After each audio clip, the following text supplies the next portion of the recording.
Okay, we're going live. Great.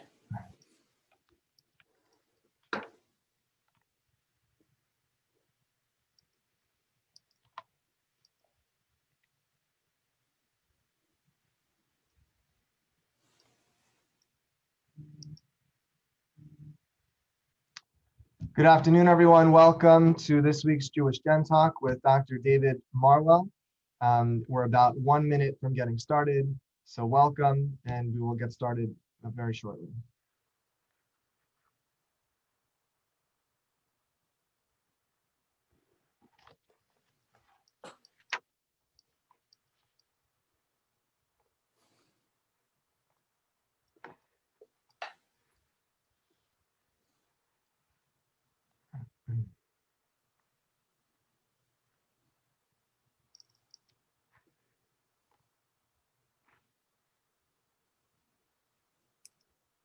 Okay, there's a question, will the webinar be recorded? It will be. I'll mention that again in a few minutes.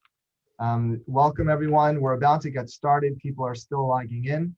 We're joined today by Dr. David Marwell, who will be speaking as part of today's Jewish Gen Talk. The recording will be available on our Facebook page and also on our YouTube channel shortly after the conclusion of the program.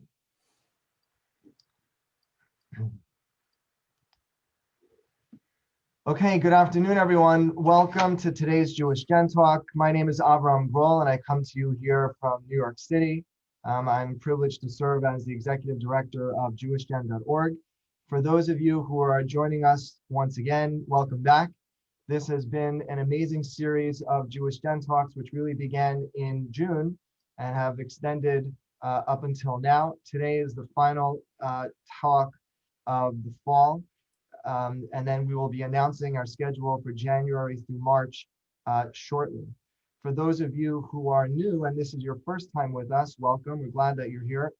And we hope that you will enjoy today's program and continue to participate as we go forward. I'd like to welcome you today Dr. David G. Marwell, who will be talking about Mengele unmasking the angel of death.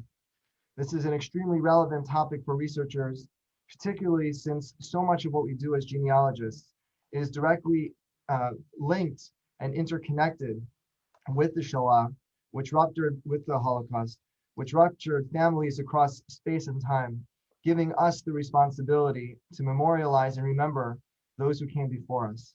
On a personal note, it is a privilege to be able to host Dr. Marwell today, who was my first boss at the Museum of Jewish Heritage, of which Jewish Gen is an affiliate. He always had his door open and helped guide me to both professional and personal growth and development. And so, Dr. Marwell, I thank you very, very much for everything you have done, not just for Jewish Gen organizationally, but for me personally. A few notes before we begin. As always, if there are any questions during the presentation, please post them in the Q&A, which you can find on the bottom of your screen. Following Dr. Marwell's presentation, there will be time for questions and answers. We probably won't be able to get through everything, but we will do our best. The session is being recorded and will be available on our Facebook page, facebook.com/jewishgen.org, immediately after the conclusion of the program. And then it will also be posted on our YouTube channel within a few days. We will post a message on the Jewish Gen discussion group when both recordings are ready. If you are not on the discussion group, I welcome and encourage you to please join. You can visit the homepage and click on Connect. As always, thank you to Nancy Siegel and Richie Baum and Kaylin Deal for all their help in organizing and administrating the webinars.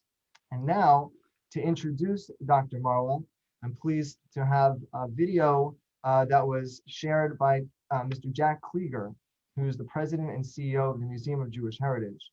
He was unable to participate live, but he submitted a recording in advance, which I will now play.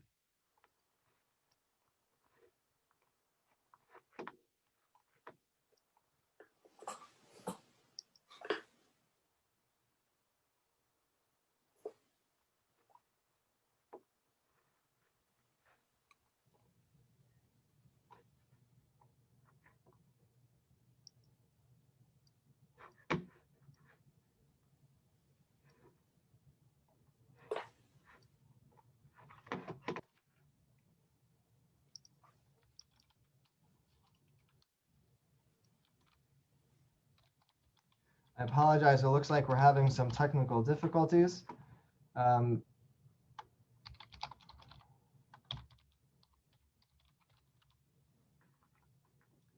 So Mr. Klieger had recorded an introduction, but I will just do it myself with apologies to Mr. Klieger and to Dr. Marwell for probably not doing it justice. But Dr. David Marwell has had a distinguished career in public history. He spent 9 years at the US Department of Justice, where as Chief of Investigative Research, he conducted research in support of the investigation and prosecution of Nazi war criminals in the United States. He played major roles in a number of investigations, including the Josef Mengele investigation, and he helped to author 2 major reports that resulted. In 1988, he became the last director of the Berlin Document Center, a repository for captured personnel-related files of the Nazi Party and its component organizations. He has previously served as Associate Museum Director of the United States Holocaust Memorial Museum, and of course, as Director and CEO of the Museum of Jewish Heritage in New York City, in which capacity he was also the president of JewishGen. So without further ado, it is our big privilege and honor to have Dr. Marwell with us today. Thank you very much, Avraham, for not only your personal remarks, but also the ones you made on behalf of Jack Klieger. I have to say for my part that I credit my having decided to hire of Avraham Grohl as one of the best hires in a long career. And I'm extremely heartened and pleased to see that he has been able to shepherd JewishGen to its current status and has been able to motivate and recruit the JewishGen's most important asset, which are its volunteers and its users. So I salute you, Rami, and thank you very much for giving me this opportunity. Let me now share my screen because I have some illustrations for this talk.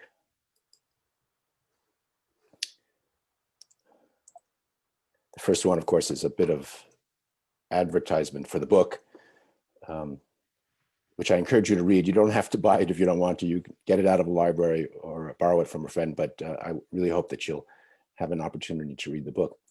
In December 1939, almost exactly 81 years ago today, a young assistant at the University Institute for Hereditary Biology and Racial Hygiene in Frankfurt, Germany, carried out a racial examination of a man named Robert Fikes.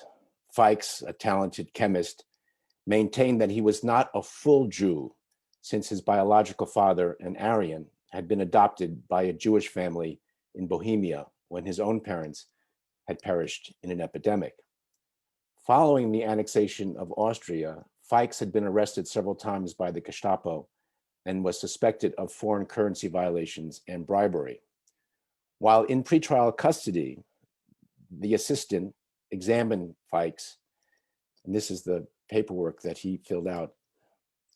It's an observation of his observations that he made in examining the subject, including a kind of catalog of his physical characteristics, eye color, hair, the type of hair, his many values for his eyes, et cetera, et cetera. This form goes on for 4 or 5 or 6 pages. He examined Fikes along with his mother, Fikes' mother, and Fikes' siblings. Photographs of the deceased father and his father's siblings were also submitted for evaluation.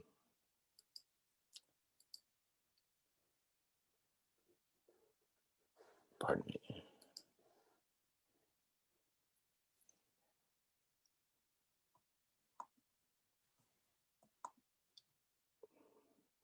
Technical problem. The assistant concluded that Fikes' father was sufficiently different from his siblings to suggest that he was not Jewish, lending support for Fikes' contention that his father had been adopted. The assistant's expert opinion was submitted to the Reich Office for Genealogical Research, which issued their formal decision that Fikes was a Mischling, that is, a half-Jew with 2 Jewish grandparents and not 4. And not being a full Jew, this placed him in a different and less threatening category. The name of this assistant who conducted the examination was Josef Mengele. It's a picture of Mengele on the left, in his doctor's white coat when he served as an assistant at the Frankfurt Institute. I opened my talk with this story not only because of its genealogical nature, but also to emphasize that before he became the angel of death, Mengele was a promising young scientist who enjoyed the confidence of his mentor, Professor Dr. Ottmar von Verschuur, the head of the Frankfurt Institute and future chief of the Kaiser Wilhelm Institute for Anthropology in Berlin. And I also included, to give you some sense of the kind of science or pseudoscience, as some would say, that Mengele was engaged in. As a footnote to the story of Robert Fikes, the subject of Mengele's examination, let me describe to you that he was famous for having developed a form of pectin that was suitable for the consumer market and used by housewives as a gelling agent for jams and marmalades. And in 1928, Fikes formed the company Opecta to market the pectin and later established subsidiaries of his company in Austria, Czechoslovakia, Switzerland, and the Netherlands.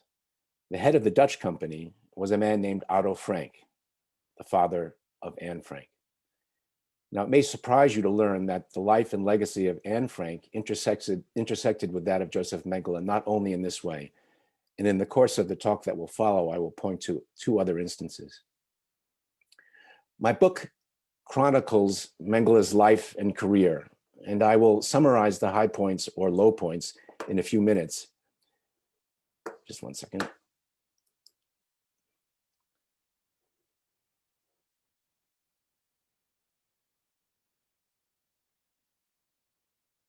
But it's important to know that my book is also about what people thought Mengele's life and career to be. By the time Mengele went bathing in the ocean on what was to be his last day on Earth, 1 month before his 68th birthday, on February 7th, 1979, when he suffered a stroke and drowned, he had already emerged as a larger-than-life symbol. A process of what one might call iconification began after Mengele's service at Auschwitz, and aided by his representations in popular culture, and now you'll see why I have the photograph of Gregory Peck in the Mengele character from Boys of Brazil. That process continues today, long after his death. Indeed, he has become for many an outsized character who represents not only the Holocaust, but also the failure of justice at the end of World War II, which saw so many Nazi criminals escape any kind of reckoning. He's also regarded as an exemplar for science gone mad. When I started on this book almost exactly 5 years ago, I set up a Google alert so that I would be notified each time that Mengele was mentioned on the internet. And since then, I have received messages nearly every day, and most days multiple times, that indicate Mengele's name has been invoked, sometimes as a historical figure, often distorted or incorrectly, but just as often as a benchmark for evil, as a malign metaphor. Since the COVID pandemic, those mentions of Mengele have increased significantly as issues of medical ethics have emerged and as people have sought the right means to express anger, fear, or describe evil behavior. This is a front page of a recent edition of a Greek newspaper which compares Mengele with the CEO of Pfizer. The more Mengele has become a symbol, however, the more obscure he has become as a human being, as a man. My book attempts to strip away at the myth that has attached itself to Mengele and that has served to elevate him to his iconic role. And at the same time, my book replaces that frightening caricature of a monster with an even more unsettling picture of the human being that Mengele was. Beginning in 1980, I served as a historian for the US Department of Justice Office of Special Investigations, where I conducted research in support of US prosecutions of Nazi war criminals living in the United States. In 1985, I was assigned to the investigation of Josef Mengele with the goal of discovering if and how he might have been used and assisted by the United States, and finally to find him and to bring him to justice. This investigation was soon joined by 2 and then 3 international partners, with the Israelis and Germans coming on board in early 1985 and the Brazilians in the summer of 1985 after a body thought to be that of Josef Mengele was discovered in Sao Paulo, Brazil. In the course of the investigation, I visited Mengele's hometown and his hideouts. I read his private correspondence and intimate musings. I interviewed his family, friends, colleagues, and victims. And then in the end, I held his bones in my hands.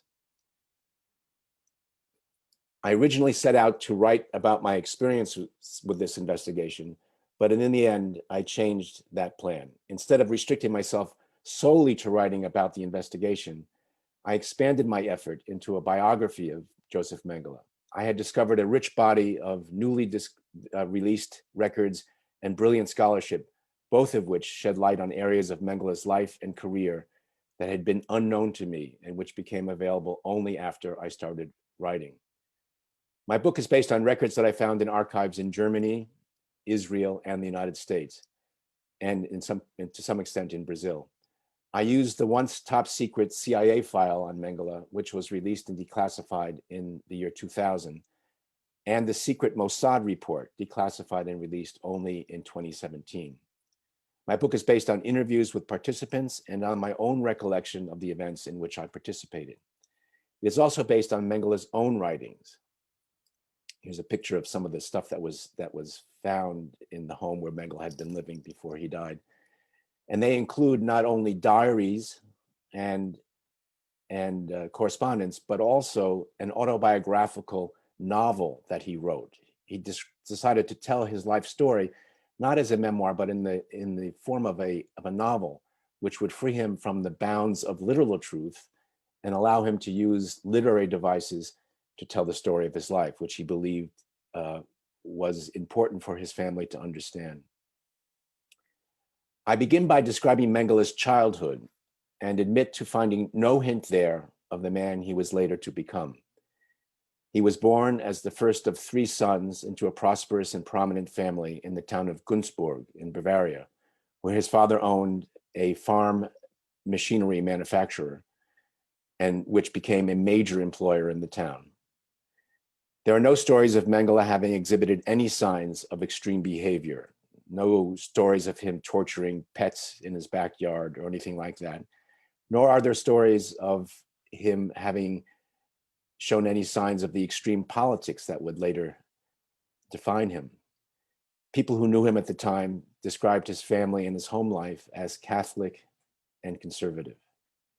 I describe Mengele's education, the inspiring teaching from Nobel Prize laureates, his decision to study medicine and anthropology. He not only got a medical degree, meaning that he could practice medicine, but he got an advanced degree in medicine, which would allow him to teach and to become the head of a laboratory or an institute.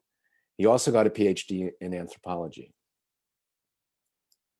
This is the student card that details Mengele's career at university, where he started his studies at Munich and studied also in Bonn, in Frankfurt, in Leipzig, and in Vienna, which was not unusual for students at the time.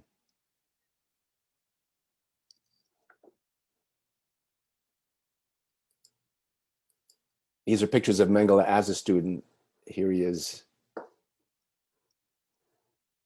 described as a very pleasant and interesting colleague by the people who knew him, somewhat carefree in the way he approached life, but soon became a very serious student. Here he is at the Institute. Here he is joking around with some of his colleagues and one of the people on the nursing staff. Another photograph. Mengele published in respected journals. His medical dissertation on cleft palates was cited as late as the early 1970s in a medical journal in Japan. He had a position as an assistant at the leading institute in his field in Frankfurt. This is a photograph of him at a meeting of what became the Physical Anthropology Society, the professional organization of anthropologists studying physical anthropology. Mengele is here just on the edge, which probably correctly described his status at the time, but not so far from the center of his field. His mentor, Van Verschoor, and his anthropology mentor, Theodor Mollison, and a number of other leading figures in the field. I summarize in the book the impact of Mengele's study on his life. If I mentioned that I could find no indication of the man that Mengele would later become in his childhood, that certainly is not the case for his years at the university. The years of Mengele's university study changed him just as profoundly as they had changed both his country and the status of the science that had become his consuming passion. He entered university in 1930 at a time of political uncertainty. The impact of the Great Depression had not yet fully been felt in Germany. He emerged 8 years later in the vanguard of a new science and committed to a new political vision, both of which promised to change Germany and the world. The combination of his studies in medicine and anthropology provided Mengele with a perfect scientific complement to Nazi politics. Indeed, it was Rudolf Hess, Hitler's deputy, who said that Nazism was simply applied biology. Through medicine, with its focus on the human body and emphasis on genetic pathology, and through anthropology, with its focus on the racial body, the racial community, the people, and its emphasis on the qualitative differences between races, Mengele had equipped himself to be a frontline soldier in the struggle that was at the heart of Nazi ideology and that defined its politics. I explained how the role of the physician in Nazi Germany underwent a transformation where the so-called racial community was substituted for the individual as a focus of care. Nazi physicians could, in an intellectual and moral sleight of hand, remain faithful in their minds to their Hippocratic oaths and at the same time engage in Nazi racial and eugenic activity, simply by substituting the perceived welfare of the folk, of the race, of the people, of the community, for that of the individual patient. I quote in the book someone who describes the role of the physician as follows: "The physician must abandon his old humanitarian conceptions. He has one patient, the German people. The individual is no more than a single cell of the whole body. The people are transcendent. They are the only body. It is this popular body which must be preserved and treated. To maintain it intact, no sacrifice is too great.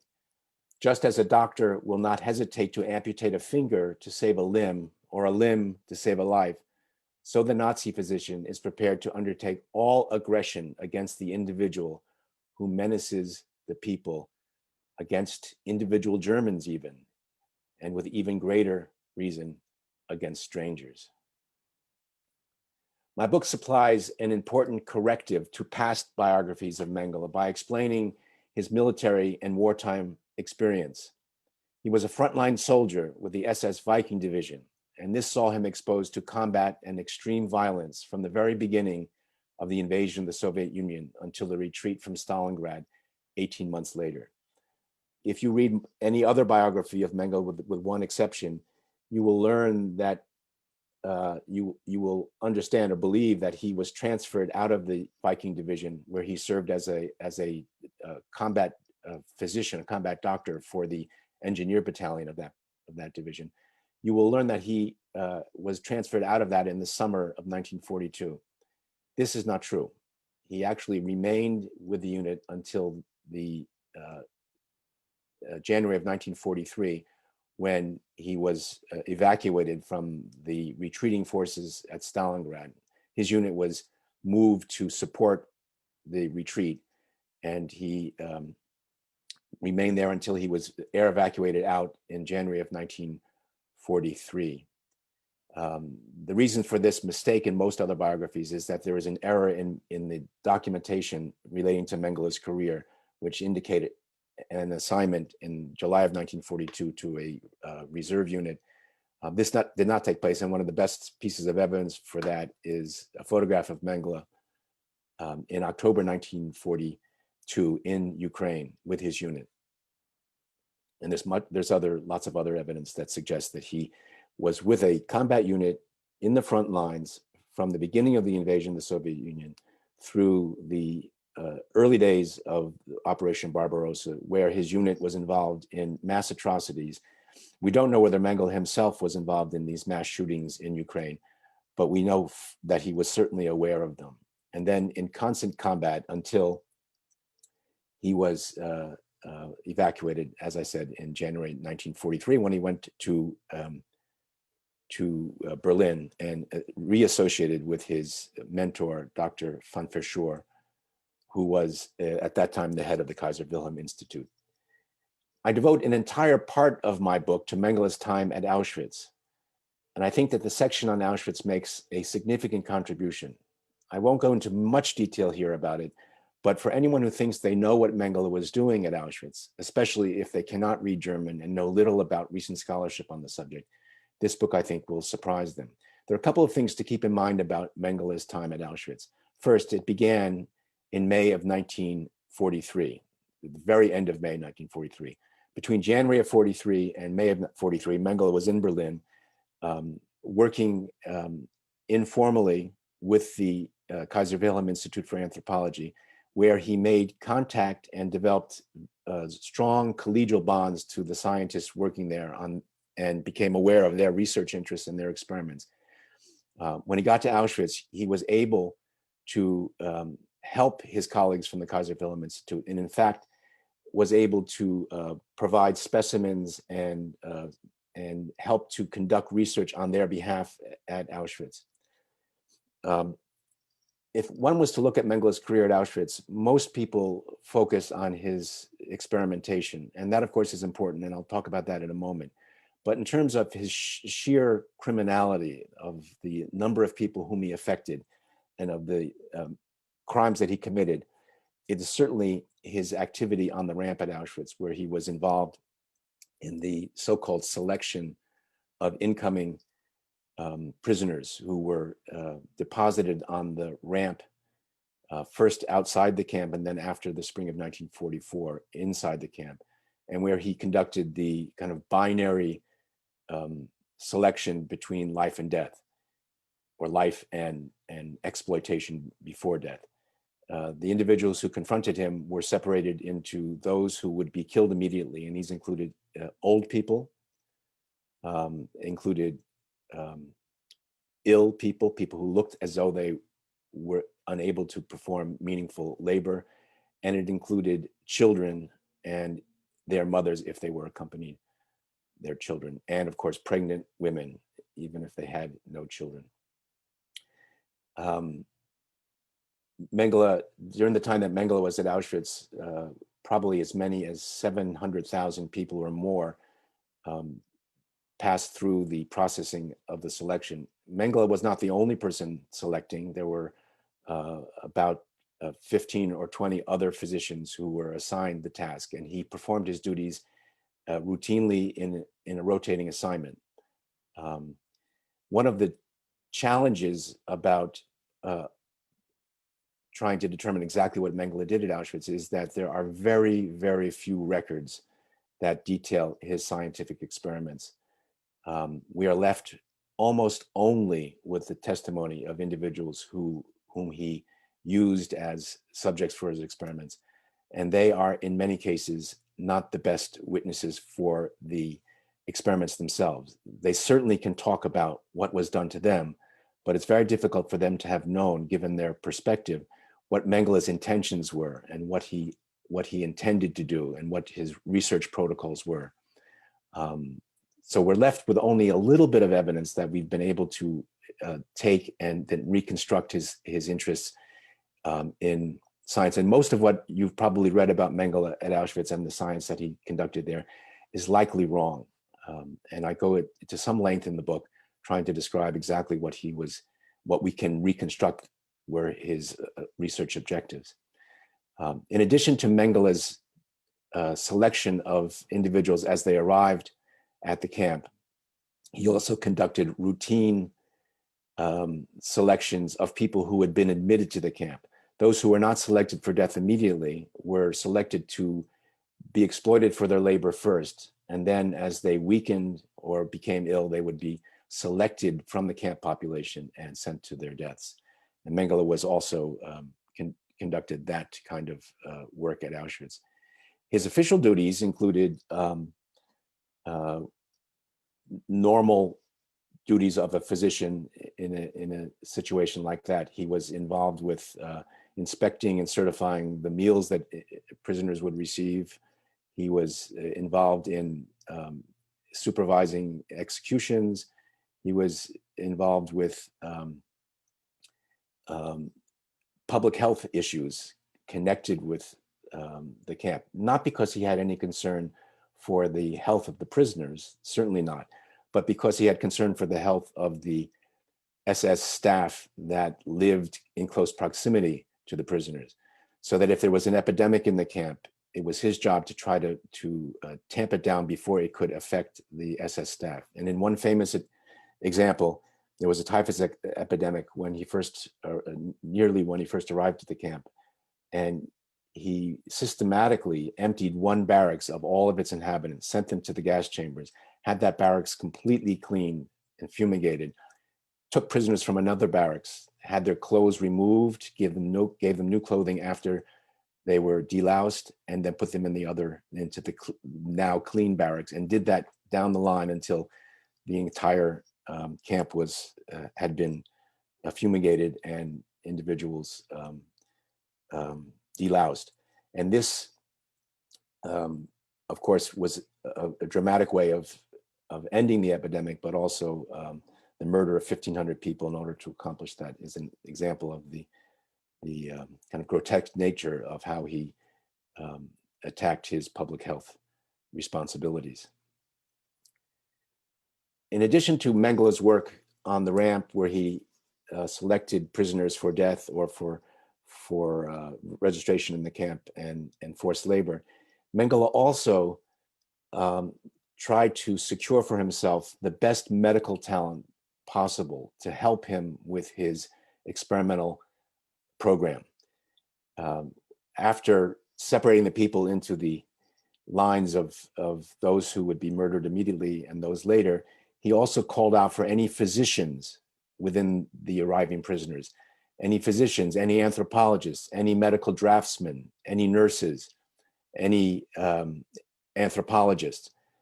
And in so doing, he recruited, and I use quotation marks around recruited, significant talent in the medical and scientific area, and was able to establish, in a sense, a kind of research institution at Auschwitz, staffed by the best scientific minds that he could find coming off the rail trains from the farthest corners of Europe.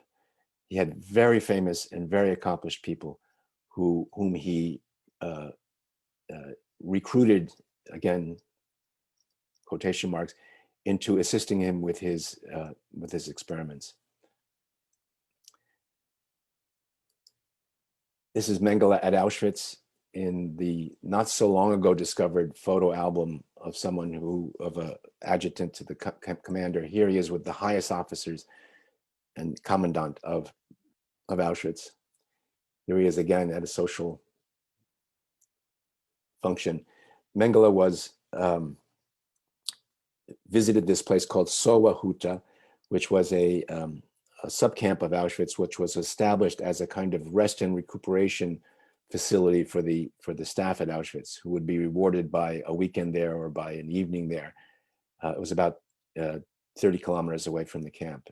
And Mengele here with his Iron Cross from his meritorious service in the Viking Division, his rank as a SS Hauptsturmführer, and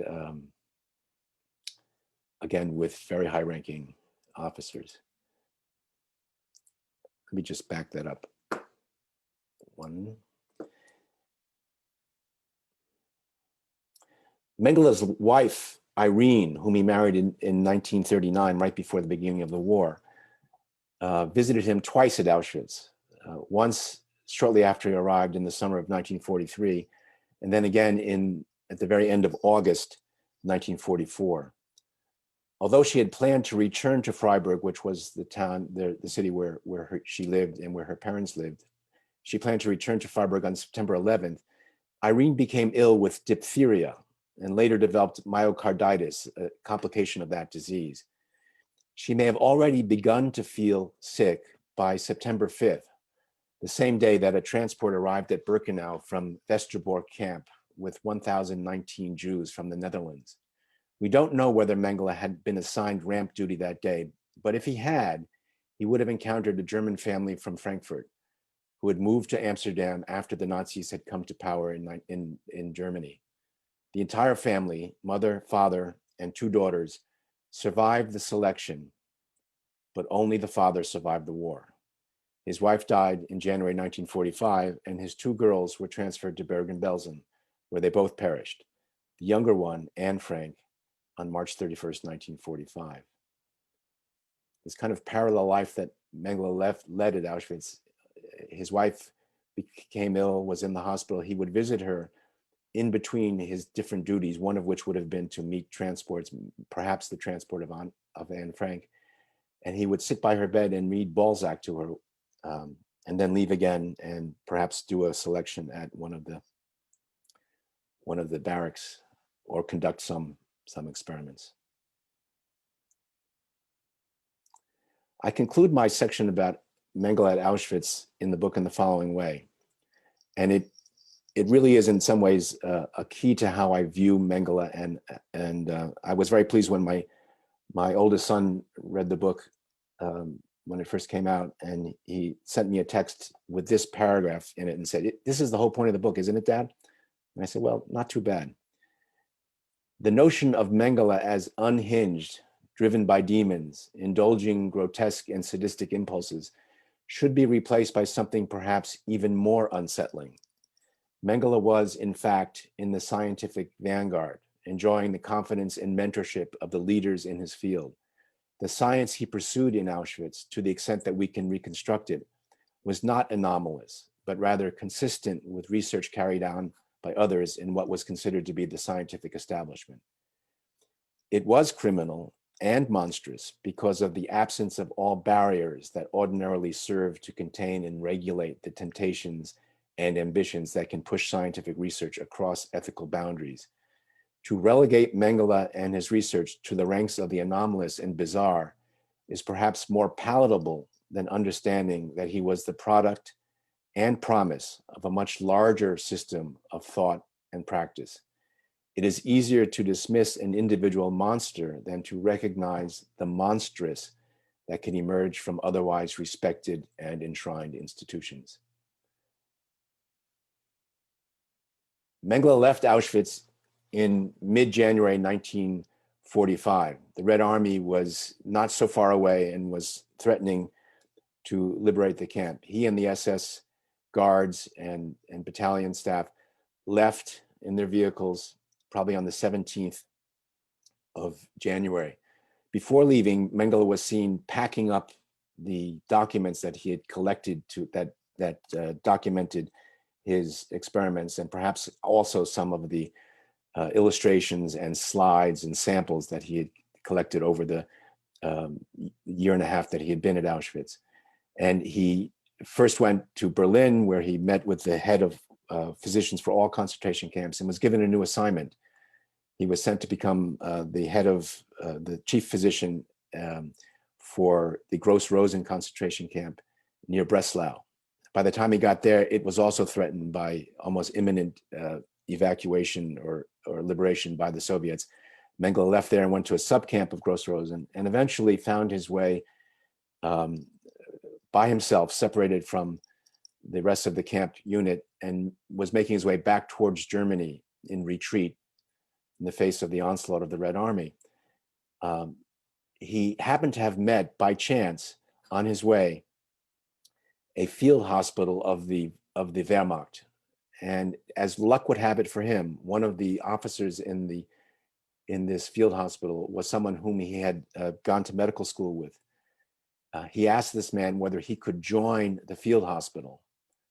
And the man asked the commander, and they said yes. So Mengele shed his SS uniform and clad himself as a Wehrmacht physician and joined the field hospital. And again, as luck would have it for Mengele, the field hospital made its way northwards and ended up, when the war ended in early May 1945, ended up in an area that was known as the no man's land. It was between the farthest advance of the Red Army to the east and of the Americans and Western Allies to the west.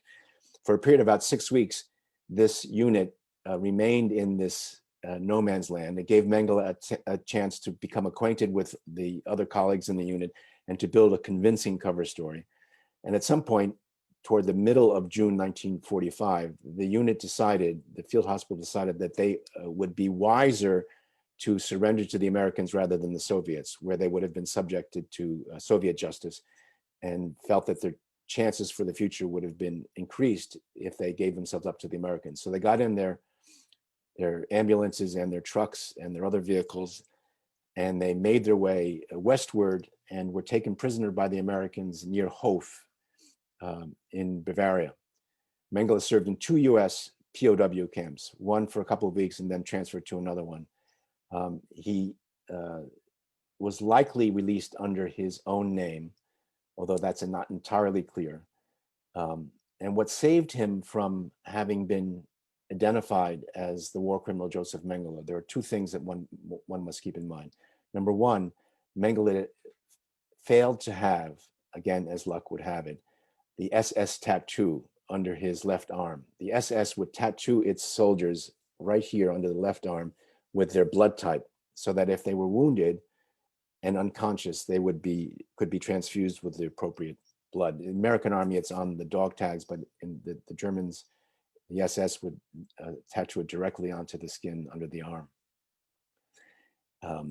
This protected Mengele from one of the kind of litmus tests that was used by US in their attempt to release prisoners to get back into the fields, to get the harvest out, and to save Germany from impending famine that threatened in the fall of 1945. They would have all of the prisoners line up, take off their shirts, and raise their arms. And in a kind of selection, would select out those who had the SS tattoo so they could be interrogated further. Mengele, who as the battalion physician in the unit of the Waffen-SS, he was responsible for tattooing all of his the people under him and in his unit with the blood type. He did not tattoo himself and refused or decided not to have that tattoo. He was quite vain about his physical appearance, and for whatever reason, he did not have the blood type tattoo. This saved him having been exposed by this pretty crude litmus test that was carried out by the American Army in their attempt to release prisoners as quickly as they could. The other thing that must be kept in mind is that although Mengele does appear on early wanted lists, some that were compiled even before the end of the war, these wanted lists we found in our investigation were not distributed effectively, and the units in which Mengele was interned had not received the wanted lists. So he was able to be released in probably around August 15th, 1945, made his way to Bavaria, and eventually to a farm south of Munich, near the city of Regensburg, where he worked for about 4 years as a farmhand. Very intense manual labor, mucking out the stables, cutting the hay, stacking bales, and by all accounts was a very good farmhand, but it was no future for him there. So he decided at some point that he had to leave Germany, leave Europe. His wife encouraged him to do so, but she refused to go with him. He made his way with the help of the family to the seaports in Italy, to Genoa. He made his way to Austria, then over the Brenner Pass into Italy, and then with the help of his family's money and with a series of informal guides that they hired, was able to obtain documentation. One second.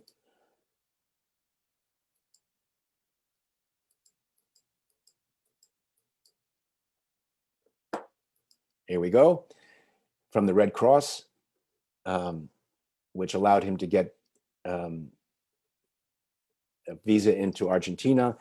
And in 1949, in the summer of 1949, made his way by ship to Argentina. And there he encountered a completely different kind of life than he had had on the farm doing manual labor in Bavaria. In Buenos Aires, he was able to reacquaint himself with the life of the mind. Buenos Aires at the time was a benign environment for Nazis. Juan Perón welcomed Nazis into his country. It was also a cosmopolitan city with theaters and libraries and bookstores and a large emigre German population. And Mengele, although he was living under an assumed name, began kind of a decade's residence in Argentina, establishing himself in small businesses that he established, and felt increasingly confident about his safety and about the prospects for the future. In 1956, he traveled to Europe to visit with his family in Switzerland. He did this under an assumed name. While in Europe, he connected again with his sister-in-law, who was widowed. His brother had died in 1949, and he and his sister decided that they would become a couple. And the sister-in-law returned with him, or shortly after he returned to South America, with her son, Mengele's nephew, and they took up house together in Buenos Aires.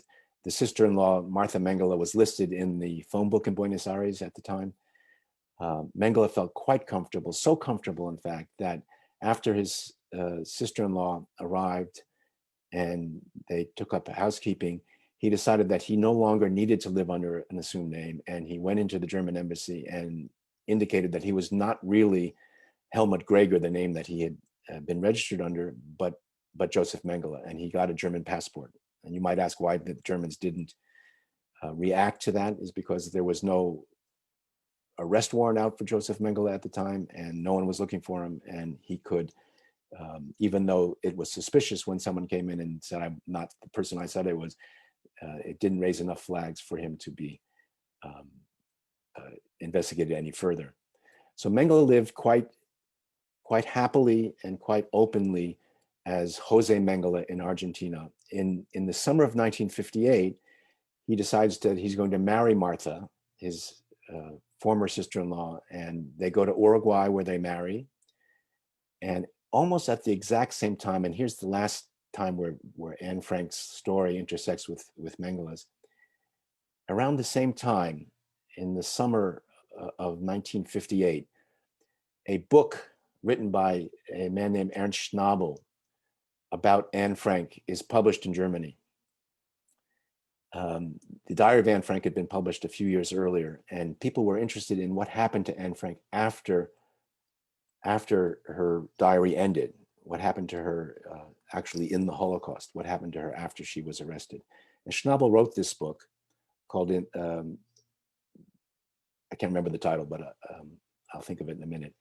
And the book was serialized in a local paper, in several local papers in Germany. And someone read the book and they wrote a letter to the writer. They wrote a letter to Ernst Schnabel on July 7th, 1958, about 3 weeks before Mengele got married. And she said, in the book, Schnabel says, "No one knows what happened to Josef Mengele." And the girl writes, "Apparently some people do know.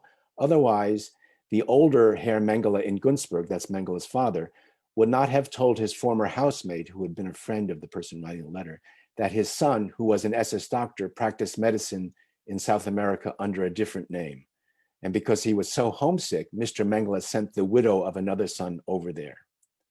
Now, Schnabel gets this letter in August 1958, and he doesn't know what to do with it, but decides that he's going to pass it on to the prosecutor near the town of Günzburg, where Mengele was from, and presumably the prosecutor would know what to do with it. The prosecutor got the letter and established a file on Josef Mengele, and sent a request to the local police to find out whether it was true, whether Mengele in fact had connections with the town and whether he in fact might be in Argentina. And so the police go to Günzburg, they ask around, and of course, Mengele's family is prominent. The town is a company town and Mengele's family owns the company. And Mengele is alerted to the fact that there has been investigative and judicial interest in his whereabouts. He gets this news when he returns from his honeymoon at the end of August 1958 and decides immediately that he can no longer remain in Argentina. And he makes plans and takes steps to kind of close out his life there and to find a new home. He goes to Paraguay in the fall of 1958. He sells his interest in a pharmaceutical company that he had invested in not so long before that, where he was the chief scientific officer. He makes some trips to Paraguay to establish contacts and to kind of ease his way in.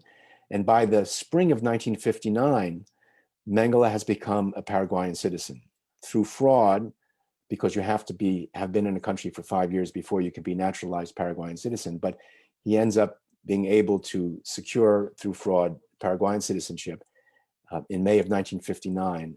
And he lives there under the name of Jose Mengele.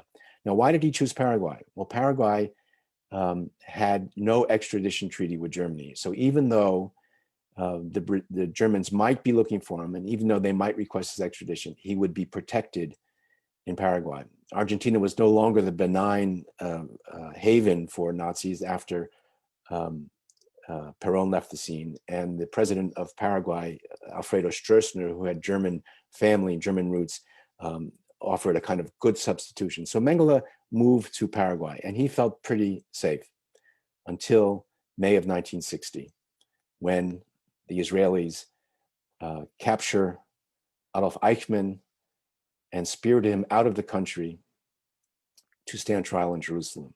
So all of the legal protections that were afforded him as a naturalized Paraguayan citizen disappeared in the face of the threat that the Israelis could capture him there and that he would suffer a fate not dissimilar to that of Eichmann. So Mengele decides he once again must leave. And he goes to Brazil, this time under an assumed name, one of two that he would use there. And he's assisted by some of the emigre German community, some of the people who would help ex-Nazis, and again by his family. He lives there fearing all the time that he would be captured until February 1979, when he dies on a beach on the coast of Brazil. My book, the second or the last part of the book, deals extensively with the investigation to find Mengele, and then finally with the evaluation of whether the body that was found there in June of 1985 was actually his or not, and talks about the politics and the emotions and the psychology that made it very difficult for people to accept the fact that Mengele was dead, even in the face of significant evidence that he was. And I think I'll end my presentation now, because I know that there'll be some questions, and I encourage you to ask whatever you want about whatever I've talked about and anything I haven't talked about. So thanks very much. Let's stop share here. Okay, thank you very much. There are a number of questions. People have been asking about documentation of experiments, and we also have somebody on the call on the webinar today who is the son of twins who were experimented on. So the questions are: what type of records or medical information existed? Did Mengele send anything to his German medical colleagues? Did he try to not send anything? You could speak a little bit about that. We believe that he kept up a rather a constant and faithful correspondence with his mentor, Van Verschoor, who was the head of the institute in in Berlin. We know that he was carrying out some experiments on behalf of colleagues at the Institute in Berlin, and but none of that correspondence has survived. Verschoor had surprisingly had a career in West Germany after the war as a geneticist in Germany, and he almost certainly destroyed the correspondence that had existed. There is some material in the interrogations for denazification at the end of the war with some of the medical staff at the Institute, and we get some information about some of the experiments that were conducted from that source. There's also a few scraps of evidence from the German Forschungsgemeinschaft, which is the research foundation that supported German research, and to which Verschoor had applied for funds for one of the experiments that Mengele was doing at Auschwitz. In terms of the twin experiments, we really don't know. I mean, we know that twin experiments. People think that Mengele was involved in them because he was trying to discover the secret of twin births, so that he could somehow ensure an Aryan future for Germany by increasing the birth rate among Aryan people. If you were to discover the secret of twin births, you could affect the birth rate significantly, supposedly. That's not true. I mean, we know where that comes from. It comes from an inmate physician who worked with Mengele, who published a book shortly after the war. But if you think about it, if one was interested in the secret of twin births, they would be interested in the parents and the mother and father who were the parents of twins, not in the twins themselves. And they showed no interest in the parents of twins at Auschwitz. They were interested in twins. Why? Twin research was the kind of gold standard for genetic research, not just in Germany, but all over the world.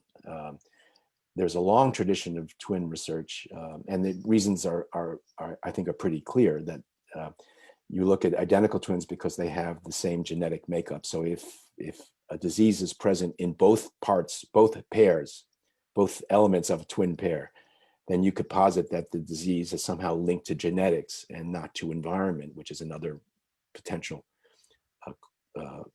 explanation. If you look at fraternal twins who do not share the same identical DNA, but the same DNA that siblings might share to that degree, but they have the same, for the most part, environment, the same intrauterine environment. They have the same kind of parenting, same nutritional influences. So if you find a concordance with identical twins for one disease and not for fraternal twins, then you can posit that genetics is the cause. And there's a lot of permutations of that. But it's usually as a kind of research into pathology, it's where twins were very, very important. I can go more into that if you want, but I think that's a good answer for now. Thank you. Just connected, I guess, since you've mentioned DNA, there are some questions in terms of how you identified Mengele's remains. And there are questions what, if any, role DNA played once you identified his remains, and if his son, Rolf, was involved in that at all, and if so, how the DNA was used in terms of the identification process. So we started the investigation. The body was discovered in June of 1985. And at that time, DNA was not used as a forensic tool. It had not been developed to the point where that was even possible. You could early on compare a very high quality DNA, high molecular weight DNA, but in terms of a forensic tool, kind of crime scene kind of DNA, it really took until the PCR technique of amplifying DNA until it could be evaluated properly. That had to be developed before it could be a valid forensic tool. So there was no forensic use of DNA in June of 1985. So the body was identified through, and again, the body was in very bad shape. There were only skeletonized remains. There was no soft tissue. So there were no fingerprints, there were no, you couldn't look for scars or things like that. So the only thing you could do was to extrapolate from the skeletonized remains, medical conditions that the person may have had. You had teeth or some teeth remaining in the skull, so you could look at dental records. So it was the initial evaluation was a series of comparisons between the questioned bones and the known, what we knew about Mengele as a living person. And what we knew about him basically came from his SS officer's file, where there were certain biometric measurements and values, and medical history, which talked about his history of illness. And so you could decide whether someone was right-handed or left-handed, how tall they were, which is not a very accurate measure, but they could still do that. Circumference of the head, the person's sex, race, to the extent that that can be determined. And then any pathology that would have found expression in the bones. And so the forensic experts at the time, using the best science available to them, made these comparisons. And the Germans introduced a new kind of technique that was at the time quite stunning visually, which was to take a high resolution video or picture of the skull and of photographs of known to be photographs of Mengele, and then to superimpose them in a very sophisticated way. And that also turned out to be positive. So at the end of June 1985, we knew that on a layer of 6 or 7 different characteristics, the bones matched those of Josef Mengele. That what we could extrapolate from the bones were consistent with what we knew about Josef Mengele. And that was enough at the time for the doctors who were there to have said, well, we believe that within a reasonable scientific certainty, the body is Josef Mengele's. I and my colleagues who were in Brazil at the time thought this was probably true, that it was likely it was Mengele, but there was so much evidence that had not been evaluated carefully or at all, and much of it dealing with Mengele's medical care in his later life. We thought and we knew that if we could find x-rays of Mengele, that could prove to be 100% identification, since every bone and every tooth is unique. And if we had good x-rays, we might be able to do it. So in the spring of 1985, I, along with representatives from Germany and Israel, went back very quietly to Brazil. And based on evidence that I located in Mengele's diaries and correspondence, we were able to locate a dentist who did a root canal on him in 1976. And we located a surgeon who did a surgery on him in 1972. And at that point, I was convinced, based on the evidence that we were able to locate. But still, the case remained open. And the Israelis especially refused to close the case. The Germans were convinced. We were mostly convinced, and the Israelis were not convinced. So the Germans knew that the Germans had the open case. They're the ones who had a case they had to close. And a German prosecutor can't just leave a case open. But the German prosecutor said to me quite correctly, no one will believe a German prosecutor that Mengele is dead if the Israelis don't agree. So the Israelis suggested that we try now that by 1988, science had begun to catch up with the case. And by 1989, we had decided that we would take the remaining bones, or some of the bones from the skeleton, and have them analyzed. And a woman, a female scientist whom I met doing a book talk recently, was able to extract the DNA. They were able to replicate it using PCR, and they were able to compare it to the blood of both Josef Mengele's wife, Irene, and Josef Mengele's son, Rolf. There's a long story about how they got the blood from Rolf, but I won't go into that now. It's in the book. And finally, in April of 1992, we were able to close the case. The Germans closed it, and we issued our report, which I had written, or mostly written, in 1988. But it took that long for both for science to catch up, which is, of course, the ultimate irony, and the science that so consumed Mengele in his life was developed to the point where it was able to prove that he was dead. We are over time, but Oh there's my many, gosh, many questions. 2 questions. Oh. Here's another question if you still have a few minutes. This is related to, we're talking about how the atrocities that were carried out by this person, and also some of the details in terms of how you identified his remains. We have a question from somebody who is, he plays a role in the theatrical production, and he actually plays the role of Josef Mengele. And one of the challenges that he's had is to detach himself from the character. And the question is for you, when you spent so much time focused on this person, how you were able to deal with the fact that you were involved in such evil and atrocity and still went on with your life. Yeah, it's a good question. My wife asked me that question. I think she suffered more than I did through that, in a sense. You know, this is the second biography that I've written. My first was for my dissertation, and you end up kind of steeping yourself in material, in letters, diaries, and things that not even his closest friends would be able to have seen, or his family or his children. You end up having a perspective on someone that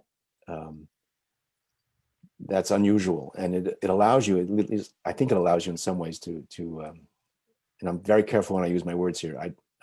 I can use the word empathize without meaning sympathize. Empathize meaning you can understand how someone was feeling and how they thought, and kind of be in concert with the rhythm and style of their thoughts without having sympathy for them. And I think that happened to me in a certain sense. I think you get so close to it in order to try to understand and try to figure out motivation and conduct and activities. And I think that's a danger that biographers have, that they can get too close to the subject. But I always kept in my mind and close by the stories of the people who suffered under his focus and attention. And that was an important and kind of constant tension for me, so that I didn't go over to the other side. Well, thank you very much, Dr. Marwell, for spending time with us today, and not just for this important presentation, but for all that you have done and continue to do on behalf of the Jewish people. Many have asked about the book. You mentioned earlier that it's available in bookstores and libraries. Dr. Marwell has a website at davidgmarwell.com where the book can be purchased. It's on Amazon and all various booksellers. In addition, I'll send out an email to everybody who's on this webinar with the direct link. With regards to the recording, just a reminder that we will post a link to the recording on the Jewish Gen discussion group. If you're not on the group, visit the homepage and click connect. We'll try to get that on our YouTube channel by today. The recording will also be available on our Facebook page, facebook.com/JewishGen.org. Today's session concludes our fall series of Jewish Gen Talks. The schedule for January through March will be announced shortly. I'd like to thank you again, Dr. Marwell, and to the more than 1,000 people who have been participating today. We are glad that you were all able to join us. And finally, as we approach 2021, I take this opportunity to wish all of you a happy and a healthy year ahead, which should be marked by only good things for us and for the entire world. Wishing you all a wonderful rest of the day.